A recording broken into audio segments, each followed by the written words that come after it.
అనుకుంటున్నాను. అలాగే అగ్రికల్చర్కి సంబంధించిన రుణమాఫీలో 1,00,000 రూపాయలది 1,50,000ది ఈరోజు 1,50,000 వరకు చేయడం అనేది రైతులకి ఇది శుభసూచకమే.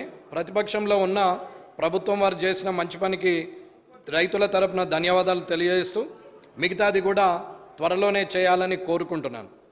అలాగే ఇక్కడ ఎప్పుడైతే ప్యాడీ ప్రొక్యూర్మెంట్ చేయాలని అనుకున్నప్పుడు అక్కడ ఉన్నటువంటి ట్రాన్స్పోర్ట్ ఫెసిలిటీ కానీ, అక్కడున్న మార్కెట్ వాళ్ళు కల్లాలల్లో తీసుకునేటప్పుడు కానీ, అక్కడ ఉన్నటువంటి డ్వాక్రా గ్రూప్ల ద్వారా కానీ, లేదా సిఓ ప్యాక్స్ ద్వారా కానీ ఏదైతే ప్యాడీని లిఫ్ట్ చేయాలని అనుకుంటున్నప్పుడు దానికి సంబంధించిన ట్రాన్స్పోర్ట్ లారీలు కానీ, అక్కడ ఎత్తడానికి లేబర్ కానీ అందరినీ కూడా సమకూర్చి చేయాల్సిన అవసరం ఉంది.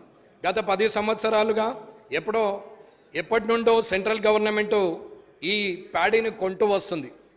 కేంద్రంలో ఏ పార్టీ ఉన్నా, ఏ ప్రభుత్వం ఉన్నా ఈ ప్యాడీని కొనడం మాత్రము ఆ ప్రభుత్వాలే చేస్తున్నటువంటి కార్యక్రమము. కానీ మధ్యలో ఉన్నటువంటి రాష్ట్ర ప్రభుత్వాలు ఎక్కడైనా సరే కమిషన్ మీదనే అది సర్వీస్ చేస్తూ ఆ లిఫ్ట్ చేయడం జరుగుతుంది. మన్మోహన్ సింగ్ గారు ఉన్నప్పుడు తీసుకున్నారు, అలాగే వాజ్పేయి గారు ఉన్నప్పుడు తీసుకున్నారు, అలాగే మోడీ గారు వచ్చిన తర్వాత కూడా తీసుకుంటున్నారు. అది ఖచ్చితంగా కేంద్ర ప్రభుత్వం తీసుకుంటున్నటువంటి ప్యాడీ ప్రొక్యూర్మెంట్. దీంట్లో ఇవన్నీ కూడా ఎఫ్సిఐ నుంచి మొదలు పెడితే మార్కెట్ కానీ, రెవెన్యూ సంబంధించిన వాళ్ళు కానీ, అక్కడున్న సిఓ ప్యాక్స్ కానీ అందరూ కూడా కలిసి ఎక్కడైతే రైతుల నుంచి పంట కల్లాలకు వస్తుందో ఆ కల్లం నుండి ఎత్తే ప్రయత్నంలో ఒక్కరోజు లారీ వెయిటింగ్ ఉండేటట్టు చూసి అక్కడి నుండి తీసుకురావాల్సిన అవసరం ఉంది. రైస్ మిల్లర్స్ అని అడిగితే పెట్టెలో ఆల్రెడీ నింపింది ఉన్నది, ఆల్రెడీ గోడౌన్ నిండింది, మా కళ్ళాల్లో కూడా పడ్డది, వర్షం పడితే మాకు ఇబ్బంది అవుతుంది, లారీ అక్కడి నుంచి లిఫ్ట్ కావట్లేదు, ప్యాడీకి లిఫ్ట్ చేస్తే తప్ప మేము తీసుకోలేమని రైస్ మిల్లర్స్ అంటారు. కళ్ళాల్లో అడిగితే లేబర్ లేరంటారు, రెవెన్యూ అని అడిగితే ట్రాన్స్పోర్ట్ దొరకలేదని అంటారు. ఇది గత ప్రభుత్వంలో అదే జరిగింది. మొన్నటికి మొన్న వచ్చినటువంటి పంట కూడా యాసంగి పంటలో కూడా జరిగినటువంటి సమస్య అదే. సరే, అప్పుడు అందరము ఎలక్షన్లో బిజీ ఉండడం వల్ల రైతులకు ఇన్కన్వీనియంట్ జరిగింది కాబట్టి అది ఇంకొకసారి తిరిగి అలాంటి పరిస్థితి రాకూడదనేది ఆలోచించి అగ్రికల్చర్ డిపార్ట్మెంట్ వారు దయచేసి దీని మీద నిర్ణయం తీసుకోవాలని కోరుకుంటున్నాను. రెవెన్యూకు సంబంధించి ఇప్పటి వరకు కూడా రెవెన్యూ డిపార్ట్మెంట్లో విఆర్ఏలు విఆర్ఓలు లేకుండా గ్రామీణ పరిస్థితి చాలా దరిద్రంగా తయారైపోయింది. ధరణి వచ్చిన తర్వాత ఎప్పుడో ఉన్నటువంటి భూములు అవి మొటేషన్ చేసుకోక సాదా బైనామాల మీద కానీ పాస్బుక్ల ద్వారా తీసుకున్నా అక్కడ ఆర్ఓఆర్లో మొటేషన్ చేసుకోకుండా ఉండడం వల్ల అమ్మినటువంటి తాతలు అమ్మిన భూములు కూడా తిరిగి వాళ్ళ పేరు మీదనే ధరణిలో రావడం వల్ల అక్కడ ఉన్నటువంటి మిస్టేక్స్ వల్ల అవి భూములు గందరగోళం అయిపోయింది, ఒకరి పేరు మీద ఒకరికి మారింది. మాడ్యూల్స్ 33 ఉన్న తెలంగాణ ధరణిలో టీఏ మాడ్యూల్ 33 ఉన్నా కానీ అందులో నుంచి అవి మార్పులకు చేర్పులకు కనీసం ఎంఆర్ఓలకు కానీ ఎవరికి అధికారం లేదు. సీదా collector to chief secretary to CMO. ఇది తప్ప ధరణిలో ఎవరికి మార్పులు చేర్పులు చేసే పరిస్థితి లేదు. ధరణి మీద కమిటీ వేసామని చెప్తున్నారు. ఇప్పటికి కూడా ప్రజలకున్న ఆస్తులు మొత్తం రెవెన్యూ కంట్రోల్లో ఉన్నాయి. రైతులకు సంబంధించిన ఆస్తులు భూముల రూపకంగా ఉంటాయి. ఈ రూపకంగా ఉన్నటువంటి భూములు ఆ ధరణి ద్వారా ప్రతి ఒక్కరికి ఇబ్బంది అవుతున్నది. త్వరలోనే దీన్ని తొందరగా చేసి పెట్టాలనేది నా ఆలోచన. ఇకపోతే పంచాయతీరాజ్ డిపార్ట్మెంట్లో కొత్తగా మండలాలు ఏర్పాటు చేశారు. ఈ మండలాల్లో కనీసము అక్కడ ఉన్నటువంటి ఎండిఓ తప్ప వేరే స్టాఫ్ లేదు, ఫర్నిచర్ లేదు, ఆ బిల్డింగులు లేవు, ఇన్ఫ్రాస్ట్రక్చర్ లేదు. కానీ మండలం అయితే ఏర్పడింది. వాళ్ళకి కనీసము పాతయి కళ్యాణ లక్ష్మి చెక్కులు ఇవ్వాలన్నా కానీ ఆ కళ్యాణ లక్ష్మి లాగిన్ కూడా ఇప్పటి వరకు ఇవ్వలేదు. ఆల్రెడీ చెక్కులు రావాల్సిన వాళ్ళు కూడా పాత గవర్నమెంట్ చెక్కులు రావాల్సినటువంటి ఈ ప్రభుత్వంలో కూడా అవి ఇంకా పెండింగ్లోనే ఉన్నాయి. కాబట్టి ఆ కొత్తగా ఏర్పడినటువంటి మండలాలకి ఖచ్చితంగా లాగిన్ ఎండిఓ గారికి ఇవ్వాలని చెప్పి నేను కోరుకుంటున్నాను. అట్లాగే ఇప్పటి వరకు ఎక్కడైతే ఈ విఆర్ఏలు విఆర్ఓలు అందరికి కూడా గౌరవ ముఖ్యమంత్రి గారు, గౌరవ ఫైనాన్స్ మినిస్టర్ గారు, రెవెన్యూ మంత్రి గారు, శ్రీధర్ బాబు గారు అందరూ మంత్రులను కలిశారు, అందరు ఎమ్మెల్యేలను కలిశారు, విప్పులను కలిశారు. విఆర్ఏలు ఎవరైతే 55 నుంచి 61 ఏళ్ళు ఏదైతే ఉన్నారో రిటైర్మెంట్కు దగ్గరగా ఉన్నటువంటి విఆర్ఏ వ్యవస్థలో ఉన్నటువంటి వ్యక్తులకు వారి కుటుంబ వ్యక్తులకు ఉద్యోగాలు ఇవ్వాలని చెప్పేసి గత ప్రభుత్వంలో చెప్పారు. ఈసారి ఎలక్షన్లప్పుడు ఇప్పుడున్న ప్రభుత్వం కూడా వారికి మాట ఇచ్చింది. గౌరవ ముఖ్యమంత్రి రేవంత్ రెడ్డి గారు కూడా వారికి మాట ఇవ్వడం జరిగింది. వారందరు మంత్రులను కూడా కలవడం జరిగింది. కాబట్టి వాళ్ళందరూ కూడా దళితులే, వారందరికి కూడా ఇబ్బందికరమైన వ్యవస్థ ఉంది. పాపము వాళ్ళందరూ కూడా ఉద్యోగం లేక రోడ్డు మీద పడిపోయే పరిస్థితి వచ్చింది. కాబట్టి ఇది ఇంకా నాంచితే, ఇలాగే సమయం దూరమైతా ఉంటే వారి కుటుంబ సభ్యులకి ఆ ఉద్యోగం ఇచ్చే పరిస్థితి చేయి దాటిపోతుందనే బాధతోని వాళ్ళందరూ తిరుగుతున్నారు. కాబట్టి ఆ విఆర్ఏలు ఎవరైతే ఉన్నారో, అబ్జర్వ్ ఏదైతే డిపార్ట్మెంట్లలో వేసిరో, వాళ్ళు 55 నుంచి 61 సంవత్సరంలో రిటైర్మెంట్కి ఉన్నారో వారి కుటుంబ సభ్యులకు మీరు ఖచ్చితంగా ఉద్యోగాలు ఇవ్వాలని చెప్పి మీరు మాట ఇచ్చినటువంటి ఫొటోస్ కానీ, వారు మీతో కలిసినటువంటి రిప్రజెంటేషన్స్ కానీ అన్నీ ఇస్తున్నారు. ఒక నాకే కాదు, అసెంబ్లీకి వస్తున్న అందరూ అధికార పార్టీ, ప్రతిపక్ష పార్టీ మాకు అందరికి కూడా ఇస్తున్నారు. ఎవరైనా ఒకరు మా విషయం మాట్లాడితే కనీసం మాకుంటుందని దయచేసి వాళ్ళకి మీరు ఖచ్చితంగా ఆ కుటుంబ సభ్యులకి మీరు తిరిగి ఉద్యోగం ఇవ్వాలని కోరుకుంటున్నాను. అట్లాగే విఆర్ఓ వ్యవస్థ గ్రామీణ వాతావరణంలో, గ్రామంలో ఎవరైతే అడుగు ఉన్నటువంటి ఉద్యోగస్తులు ఎవరైతే ఉంటారో గ్రామ స్థాయిలో, వారు ఉన్నప్పుడే పరిపాలన సౌలభ్యం ఉంటుంది. జిల్లాకు ఒక కలెక్టర్ ఉండొచ్చు, జిల్లాలు 33 చేయొచ్చు, జిల్లాకు ఒక ఎస్పీ కావచ్చు, ఒక్క కాన్స్టిట్యున్సీకి ఒక జిల్లా చేయొచ్చు, కాదని నేను అనట్లేదు. కానీ ఏది చేసినా ప్రజలకు అనుకూల వాతావరణం చేయడానికి మాత్రము కింది స్థాయి ఉద్యోగులు ఉండాల్సిందే. పంచాయత్ సెక్రటరీ కావచ్చు, కారోబార్ కావచ్చు, శానిటరీ లేబర్ కావచ్చు, మన ఈజీఎస్ ఫీల్డ్ అసిస్టెంట్ కావచ్చు, అంగన్వాడీ సూపర్వైజర్ కావచ్చు, వాటర్మెన్ కావచ్చు, విఆర్ఎం కావచ్చు, అంటే మస్కూరీ కావచ్చు, ఆ విఆర్ఓ కావచ్చు, అక్కడ అన్ని డిపార్ట్మెంట్లకు సంబంధించిన లైన్మెన్, అట్లాగే వాటర్మెన్, ఇట్లా అన్ని డిపార్ట్మెంట్లకు సంబంధించిన వాళ్ళు గ్రామీణ స్థాయిలో ఉన్నప్పుడే అవుతుంది. ఇప్పుడు కొత్తగా అన్నీ ఆన్లైన్ అంటున్నారు. ఆన్లైన్ అంటే ఎవరికి చెప్పుకోవాలన్నా ఎవరికి అర్థం కాని పరిస్థితి. ఉన్నందరూ కూడా గ్రామంలో దోతి కట్టుకొని పాత చెప్పులు వేసుకొని వాళ్ళు కాగితాలు పట్టుకొని తిరుగుతూ ఉంటే, ఇది మా చేతిలో లేదు, పోయి కలెక్టర్కి గెలవమని చెప్తారు. కలెక్టర్కి గెలిస్తే ఇప్పటి వరకు కూడా ఏ మార్పులైన సందర్భం లేదు. ప్రజలకు ప్రభుత్వం మీద విశ్వాసం పోయే పరిస్థితికి, విసిగి వేసారిపోయే పరిస్థితికి వచ్చింది. మీరు కూడా ఏళ్ల నుంచి మీ కాన్స్టిట్యున్సీల్లో మీరు కూడా ఆ బాధ చూస్తుంటారు. కాబట్టి గౌరవ మంత్రివర్యులు అది తొందరగా క్రియేట్ చేసి గ్రామీణ వాతావరణంలో క్రింది స్థాయి ఉద్యోగులను ఏర్పాటు చేయాలనేది కోరుకుంటున్నాం. ఐఏఎస్లు, ఐపీఎస్లు చేయాల్సిన పనిని కూడా కింది స్థాయిలో ఉన్నటువంటి ఉద్యోగులు ఇచ్చే రిపోర్టు మీదనే వారు మీకు సంబంధం చేస్తారు. వాళ్ళు మీకు ఏదన్నా జాబితా పంపిస్తారు. కానీ డైరెక్ట్గా కలెక్టరే ఊర్లలోకి పోయి పనిచేసే వ్యవస్థను తీసుకొస్తే రాజే ఒక్కడు, రాజు మంత్రి అంతా ఒక్కడై కూర్చుంటే కష్టమవుతుంది అనేది నా అభిప్రాయం. కాబట్టి పాత పద్ధతిలో ఏదైతే గ్రామీణ స్థాయిలో ఉన్నటువంటి ఉద్యోగస్తులను ఇవ్వాలని చెప్పి నేను కోరుకుంటున్నాను. అట్లాగే ఇప్పటి వరకు స్కూళ్ళల్లో కూడా మిడ్ డే మీల్స్ కానీ, స్కూల్లో బాత్రూమ్స్ కానీ, వాటర్ కంటిన్యూస్ రన్నింగ్ వాటర్ కానీ, అలాగే అక్కడ ఉన్నటువంటి స్కూల్ ఇన్ఫ్రాస్ట్రక్చర్ కానీ, ట్యూబులు కావచ్చు, లైట్లు కావచ్చు, ఫ్యాన్లు కావచ్చు, బెంచీలు కావచ్చు, అవన్నీ కూడా ఉండాల్సిన అవసరం ఉంది. కొత్త బిల్డింగ్లు కట్టాల్సిన అవసరం ఉంది.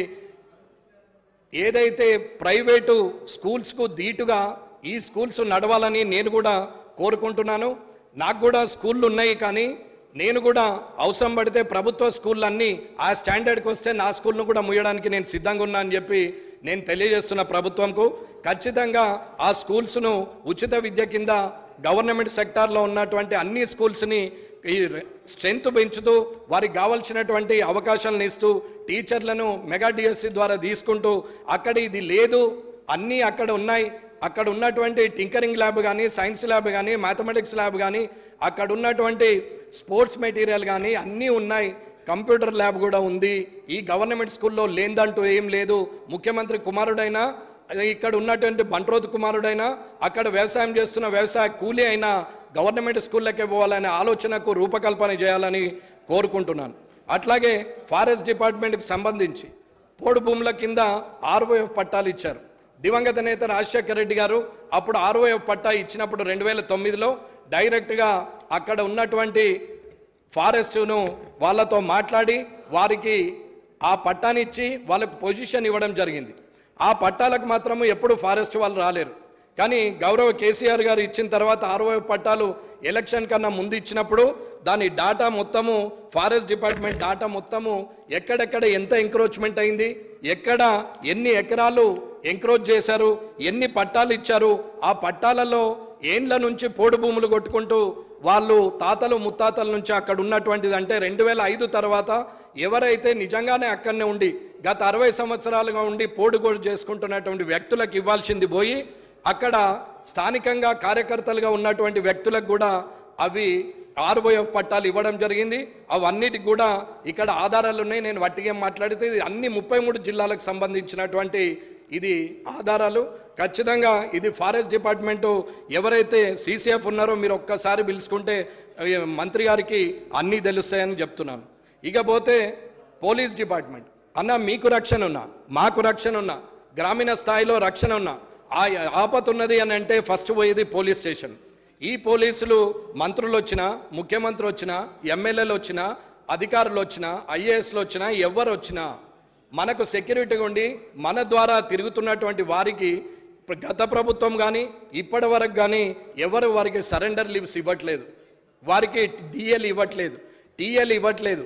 ఇవాళ అసెంబ్లీ భద్రతకు వచ్చినటువంటి పోలీసుకు కూడా వాళ్ళకి ఇవ్వాల్సినటువంటి TADL ఇవ్వకుండా మనము వాళ్ళ జేబు నుంచి ఖర్చు పెట్టించి, వారి జీతంలో నుంచి ఖర్చు పెట్టించి మనం తిరిగి ఎప్పుడో ఇస్తే తీసుకోవాల్సిన అవసరం లేదు.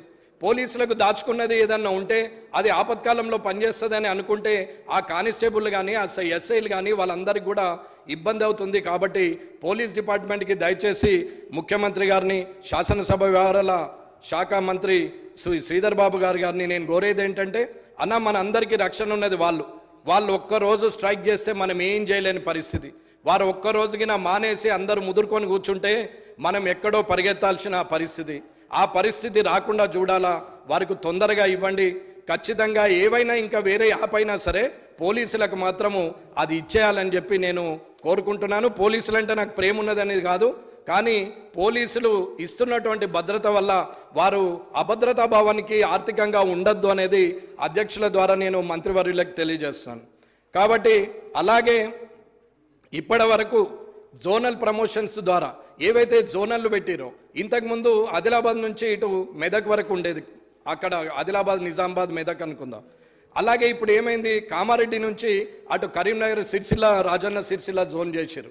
ఈ జోన్ చేయడం వల్ల పోలీసులకు ఏవైతే ప్రమోషన్స్ రావాలనో అవన్నీ తేడా అయిపోయి రావాల్సిన వాళ్ళకి రావలేదు. ఎవరైనా ఒక్కసారి దాన్ని కూడా జోనల్ దాన్ని కూడా రీసెటిల్ చేయాలని కోరుకుంటూ 3170 కానీ GO 46 కానీ ఇవన్నీ కూడా ఉద్యోగస్తులకు చాలా ఇబ్బంది ఉంది, చదువుకున్న యువతకు కూడా ఇబ్బంది ఉంది. కాబట్టి మీరు అందరూ కూడా దాన్ని 317ను కూడా ముఖ్యమంత్రి గారు రీసెటిల్ చేస్తామని చెప్పారు. తిరిగి పునరాలోచించి అది కూడా చేయాలని అనుకుంటున్నాం. అలాగే ఎక్స్-ఎమ్మెల్యేలు, ఎక్స్-ఎంపీలు, ఎక్స్-ఎమ్మెల్యేలు, ఎక్స్-ఎంపీలు ఉన్నారు.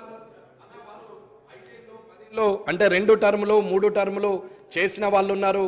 1 టర్ము చేసిన వారందరూ కూడా భద్రాచలం కానీ, కొత్తగూడెం కానీ, ఆదిలాబాద్ కానీ, ఆసిఫాబాద్ కానీ అడవి ప్రాంతాలు ఏవైతే ఉన్నాయో వాళ్ళందరిట్లలో కూడా సంచరిస్తూ ఉంటారు. కాబట్టి వాళ్ళందరికీ కూడా గన్మెన్లు తీసేయడం జరిగింది.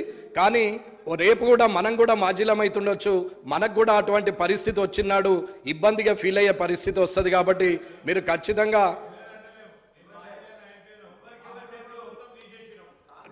నేను పార్టీల పరంగా చెప్పట్లేదన్న, నేను శాసనసభ్యుల గురించి చెప్తాను. నాకు సమాధానం అన్న, నాకు ఇది ఇవ్వాలి అనేది నేను కోరుతున్నాను ప్రత్యేకంగా.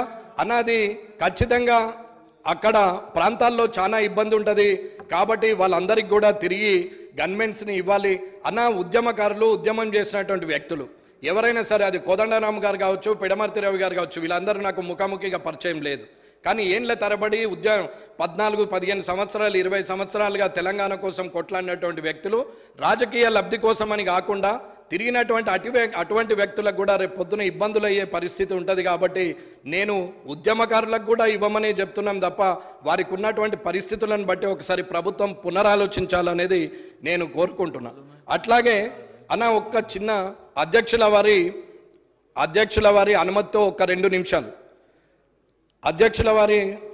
అట్లాగే ఫారెస్ట్ డిపార్ట్మెంట్లో ఇప్పటి వరకు తెలంగాణ కంపెనీ ఏదైతే ఉందో జిటాన్ ట్రేడింగ్ కార్పొరేషన్ అని చెప్పి తెలంగాణ కంపెనీ ఉంది. ఈ తెలంగాణ కంపెనీ కోర్టు ఆర్డర్ వచ్చినా కానీ గత ప్రభుత్వం కానీ ఇప్పటి వరకు అది కోర్టు ఆర్డర్ను చూసుకొని కాబట్టి కోర్టు ఆర్డర్ను చూసి కొంచెం ఆ ఫారెస్ట్ అధికారులు ఫారెస్ట్ శాఖ మంత్రి ఖచ్చితంగా అది కోర్టు ఆర్డర్ను ఒబే చేయాలని కోరుకుంటూ మీ అనుమతితో ఒక్క 2 నిమిషాలు అందరికి సంబంధించిన విషయం. అన్న, నేను కొత్తగా ఈ సభలోకి వచ్చిన, నేను నిన్న కూడా చెప్పినాం, సభ ద్వారా ఎన్నో మాట్లాడాలా, ప్రజలకు పనికొచ్చే మాటలు మాట్లాడాలని చెప్పి నేను కూడా అనుకున్నాను. ఒక్క 2-3 నిమిషాలు ఇవ్వండి దీని గురించి. అన్న, నేను రాత్రులు కూర్చుండి డేలో కూర్చుండి కొత్తగా స్కూల్కి పోయినోడు రాసుకున్నట్టు రాసుకుంటున్నాను. ఇది ఈ సబ్జెక్టులన్నీ కొత్తగా స్కూల్కి పోయినాడు కొత్త బ్యాగ్ వేసుకొని ఎట్లా పోతాడో అట్లా వస్తున్నాం. వీడికి వచ్చి చూస్తే ఏమవుతున్నది, ర్యాగింగ్ లాగా ఉన్నది. అన్న, నేను ఎవరిని ఉద్దేశించి మాట్లాడి, దయచేసి 50 మంది కొత్తలు ఉన్నాము, ఇంకొక 60 మంది పాత వాళ్ళు ఉన్నారు, చాలా సీనియర్లు ఉన్నారు. అన్న, మార్గదర్శకంగా ఉండాలనేది నా ఆలోచన. సభ నడుస్తుంటుంది, సభ్యుడు మాట్లాడుతుంటాడు, ఒక 4 అక్కడ నిలబడి మాట్లాడతారు, ఒక 3 ఇక్కడ నిలబడి మాట్లాడతారు. సభ నడిపేటప్పుడు కనీసం సభా సంస్కారం ఉండాలి, మనం మాట్లాడకూడదు, సభాధ్యక్షుడు చూస్తాడు అనే ఆలోచన ఉండాలి. శాసనసభ వ్యవహారాల మంత్రి గారికి నేను కోరేది ఏంటంటే, అన్న, రేపటికి మనం మార్గదర్శకంగా ఉండాలని కోరుకుంటున్నాం. కొత్తగా వచ్చిన పోయి రేపు పొద్దున మారకపోతావా, నేను చూడకపోతానా అని ఎవరన్నా అనుకుంటుండొచ్చు మనసులో. నేను మారే వ్యక్తిని కాదన్నా, రాజకీయాలకు నేను కొత్త కాదు, నేను జిల్లా పరిషత్ చైర్మన్గా చేసిన, నిజాయితీగా గెలవాలని చెప్పి ఇన్ని సంవత్సరాలు పట్టింది తప్ప ఏదో వంకర తోవల గెలవాలనుకుంటే ఎన్నడో వచ్చేవాడిని. కానీ ఇవాళ కూడా అందరూ కష్టపడే వచ్చినా ఇక్కడికి వచ్చిన తర్వాత మారుతున్నారా, లేకపోతే ప్రజల్లో మాట్లాడే మాటకు అక్కడున్న సీరియస్నెస్ ఇక్కడ ఉండదా అనేది నాకు అర్థం కావట్లేదు. అన్న, ఒక సభ్యుడు మాట్లాడుతూ ఉంటారు, మొన్న పెద్ద ఆయన అన్నాడు, నేను మాట్లాడేటప్పుడు ఎవరు ఉండరు, అందరు పోతారు, నేను అయినా సరే రికార్డులో ఉంటుందని మాట్లాడాల్సి వస్తున్నది అని చెప్పిండు. అన్న, సభలో ఉన్న సభ్యులు అందరూ కూడా వింటే మాట్లాడే వ్యక్తికి ఉత్సాహం ఉంటుంది, మాట్లాడిన మాటకు విలువ ఉంటుంది. నోటైన మాట మీ ద్వారా ఉన్న ఇక్కడ 119 మంది ద్వారా అన్ని నియోజకవర్గాలకు వెళ్ళే పరిస్థితి ఉంటుంది. అది చేయాల్సింది పోయి అందరం ఇష్టం ఉన్నట్టే వెళ్ళి వస్తున్నాం. సరే, టీ బ్రేక్ అని ఉదయం 10 గంటలకు స్టార్ట్ అయితే ఒక 12 గంటలకు టీ బ్రేక్ ఇచ్చిన అందరూ ఒకసారి పోయి ఒకసారి వస్తారు. ఇది నడుస్తూనే ఉంటుంది, పోయేటోళ్ళు పోతుంటారు, వచ్చేస్తూనే ఉంటారు. కాలేజీల ఇంటర్మీడియట్ పిల్లల్ని చూసినట్టు అవుతున్నది తప్ప టీచర్ అటు చూసేసరికి ఒక పీరియడ్ అటండి ఈయనకెళ్ళి వెనక డోర్లోకి వెనకకి వెళ్ళిపోయినట్టున్నది. ఇది పరిస్థితి అన్న, నేను ఎవరిని అవమానించట్లేదు. ఈ సభ అంటే నాకు గౌరవం, ఇది చట్టసభ. ఈ చట్టసభలో ఖచ్చితంగా అందరం గౌరవంగా ఉండాలా. రేపు పొద్దున రాజకీయాలు నేను కక్ష ద్వేషాలతో ఉండాలని నేను కోరుకోవట్లేదు. అందరితోని మంచే ఉండాలి, కానీ మంచిని మంచి అనాలా, చెడుని చెడు అనాలా. అన్న, ఇవాళ రుణమాఫీ ఉంది, నాకు అవసరం లేదు, నేను రావద్దని అనుకోవచ్చు, కానీ అది కాదు. చేస్తుంది మంచి పని, ఏ పార్టీ అనేది అనవసరం. ప్రభుత్వంలో ఒక సభ్యుడిగా ఉన్నాం, ఆ ప్రభుత్వం నాది, ఇది కాంగ్రెస్ ప్రభుత్వం అని మీరు అనుకుంటుండొచ్చు, కానీ ఇది తెలంగాణ రాష్ట్ర ప్రభుత్వం అని నేను అనుకుంటున్నాను. ఈ రాష్ట్ర ప్రభుత్వంలో 119 మంది సభ్యులం ఉన్నాం. ఈ ప్రభుత్వం మనందరిది.